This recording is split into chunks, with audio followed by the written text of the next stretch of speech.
पहला सवाल, 5:11 में प्रत्येक पद में क्या जोड़ा जाए कि अनुपात 2:3 हो जाए।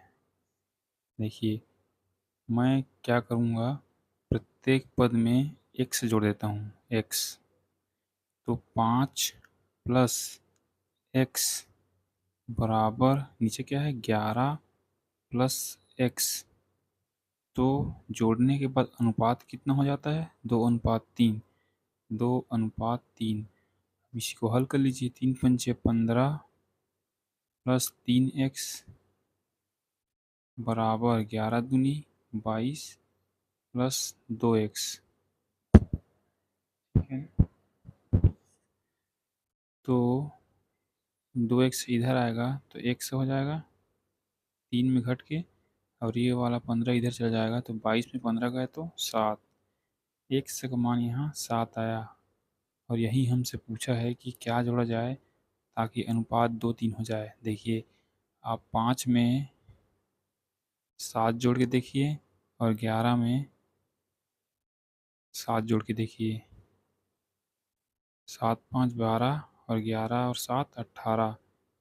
12:18। इसे 6 से काटूंगा तो 2:3 आ गया। तो 7 जोड़ने पर यह 2:3 हो जाएगा।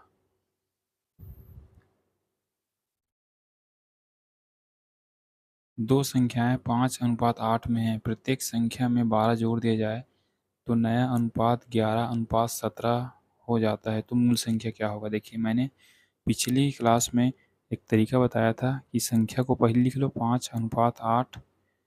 अब 12 जोड़ने के बाद नया अनुपात कितना हो गया, 11 और 17 का। और हमने जोड़ा क्या है, +12। यहाँ भी +12। सबसे पहले आप इसका तिर्यक गुणा कीजिए। 17×5 = 85, 11×8 = 88। 85 और 88 में अंतर कितने का है, 3 का। और इनका 12 का गुणा 11 में कीजिए और 12 का गुणा 17 में कीजिए। तो इसका अंतर क्या आएगा, देखिए मेरे ख्याल से 12 गुणा 11 में करूँगा। देखिए यहाँ गैप कितने का है, 6 का है। तो मैं सीधा 6 से गुणा करूँगा तो 12 छक्के 72। तो एक रेशियो का मान कितना हो जाएगा, 24। उसने पूछा क्या है, मूल संख्याएं क्या होगी। तो मूल संख्या ये रहा 5 8। तो पहला संख्या में 24 का गुणा कीजिए और दूसरी संख्या में 17 गुणा 24। यही मेरा आंसर है। ठीक है, अगला सवाल देख लेते हैं। चलिए, तीसरा सवाल क्या है, दो संख्याएं 4:5 में हैं। यदि फर्स्ट संख्या में एक घटाया जाए और सेकंड संख्या में एक जोड़ दिया जाए, 2 जोड़ दिया जाए तो अनुपात 3:4 हो जाता है। यदि फर्स्ट संख्या और सेकंड संख्या में क्रमशः 8 व 4 जोड़ा जाए तो संख्याओं का अनुपात क्या होगा। देखिए, सबसे पहले आपको संख्या निकालना पड़ेगा। तो इसी तरीके से आप निकाल लीजिए, 4 5 अगर, तो अनुपात क्या होगा, 3:4। पहली संख्या में एक घटाया है और दूसरी में 2 जोड़ा है। तो आप यहाँ से हल कर लीजिए, 4 चौक 16, 5 तिया 15। तो यहाँ इसका अंतर कितना है, एक रेशियो का मान किसके बराबर होगा, 3×2 = 6। देखिए, 3×2 = 6 और 4×1 = 4। तो 6 और -4 के बीच अंतर कितने का है, अंतर लेना है आपको। तो आप 2 मत कर देना। देखिए, 6 माइनस -4 करूँगा तो कितना आएगा, 10 मेरा अंतर होगा। इस बात का ध्यान रखना। तो एक रेशियो का मान 10 है। तो संख्याएं तो ये है, तो पहली संख्या कितना होगा, 40 और दूसरी संख्या क्या होगा, 50। अब बोला है फर्स्ट और सेकंड संख्या में क्रमशः 8, इसमें 8 और इसमें 4 जोड़ा जाए तो संख्याओं का अनुपात क्या होगा, 48 और 54। तो कितना होगा, 6 से 8 बार में, 6 से 9 बार में, 6 या 54। तो 8:3 इस सवाल का सही जवाब है।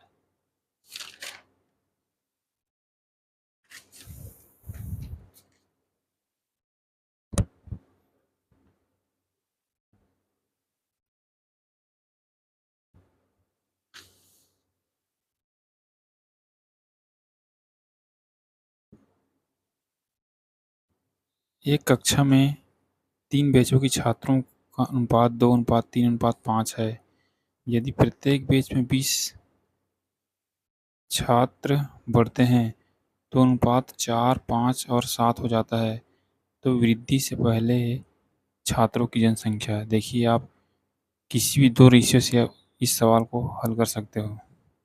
जैसे 2, 3 और 5 दिया है ना, तो आप इन्हीं 2 से वही तरीका लगाइए। अनुपात कितना हो गया? 4, 5 और 7 का।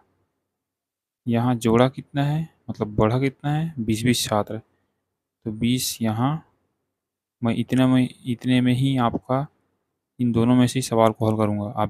आप इन दोनों में से कर सकते हो, आपकी इच्छा है। यहाँ 20, तो यही 2 पंचे 10 और 4 तिया 12। 10 और 12 में कितना का अंतर है? 2 रेशियो का। 20 चौक 80 और 20 पंचे 100। तो 80 और 100 में अंतर 20 का। तो एक रेशियो का मान कितना हुआ? 10। उसने पूछा क्या है? वृद्धि से पहले छात्रों की संख्या। तो छात्रों की संख्या कितनी है? 2, 3, 5, 5, 5, 10। एक रेशियो का मान 10 है, तो 10 रेशियो का मान कितना होगा? 10, यानी 10 दाम 100। ठीक है। अगर वृद्धि के बाद पूछता तो 5, 4, 9, 9, 7, 16। 16 को गुणा 10 में करता तो यहाँ कितना होता? 160 हो जाता। देखिए, ये प्रूफ भी हो रहा है, 60 बढ़ रहा है। यहाँ प्रत्येक बैच में 20-20 बढ़ रहा है, मतलब 20 तिया 60 बढ़ा होगा, तभी तो 160 हुआ है।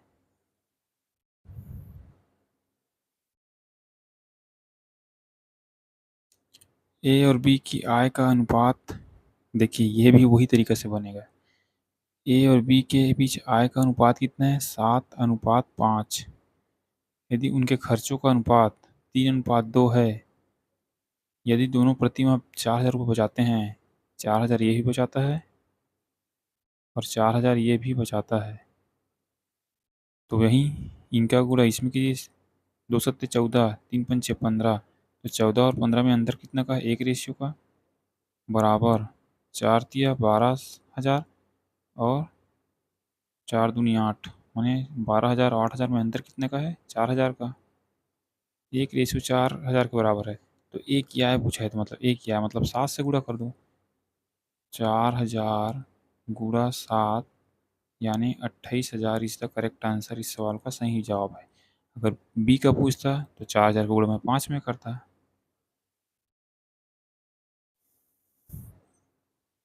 ए और बी का वेतन 4:5 में है। यदि उनके व्यय व्यय मतलब खर्चा का अनुपात 5:6 है, दोनों क्रमशः 200 और 300 बचाता है, तो बी की आय क्या होगा? देखिए, ए और बी 4:5 में है। यदि इसका खर्चा का अनुपात कितना है? 5:6। बचाते कितने हैं? एक 200 बचाता है और ये भी, ये 300 बचाता है। तो इसको गुणा कीजिए। 6 चौक 24 और 5 पंचे 25। 24 और 25 में अंतर कितने का है? एक रेशियो का। और इसमें अंतर 3 पंचे 1500 और 2 छक्के 1200। 15 और 12 में अंतर कितने का है? 300 का। तो वही पूछा है, क्या पूछा है? बी की आय पूछा है। तो एक रेशियो 300 के बराबर है, तो 5 रेशियो किसके बराबर होगा? 300 गुणा 5 यानी 1500 इस सवाल का सही जवाब हो जाएगा। उम्मीद करता हूँ ये क्लास आपको अच्छा लगा होगा। चलिए, अगले क्लास में भी बढ़िया सवालों के साथ हाजिर होंगे। तब तक के लिए धन्यवाद।